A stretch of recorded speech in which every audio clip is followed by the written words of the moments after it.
Ang talambuhay ni Rowena bilang OFW dito sa bansang Lebanon. 2007 nang pumunta ako dito sa Lebanon. Pamilyang Ibrahim ang aking naging amo. Bago ako umalis sa Pilipinas, nag-iwan ako ng pera ang agency ng kumulang na 20,000 para sa mga anak ko. Tapos, tinilak sa akin sa loob ng 3 buwan. Pagkatapos nun, tuloy naman ang trabaho ko. Inobserbahan ako ng mga amo ko after 3 buwan. Inobserbahan nila ako kung okay yung aking pamamalagi at pakikisalamuha sa kanila. Katapos nun, lagpasan ko ang after 3 months, binigyan ako ng sahod. Tapos noon, ayun, tuloy-tuloy siya. Hindi naman naging madali ang trabaho ko syempre dito sa bansang Lebanon.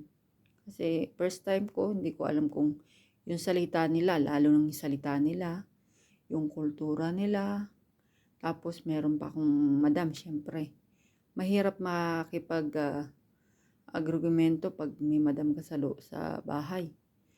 Lalo na alam mong silosa. Kaya nung una, pag alam kong lumalapit yung lalaki sa akin, umiiwas ako. Hindi ako nag-i-stay sa isang lugar kapag nandun siya. Much better na umiwas kasi alam mo na, mahirap na ang sitwasyon. Mamaya pag silusan ka, ikaw pa yung maging reason ng pag-uwi mo ng Pilipinas. So, inisip ko yung mga anak ko, kaya nag-stay ako.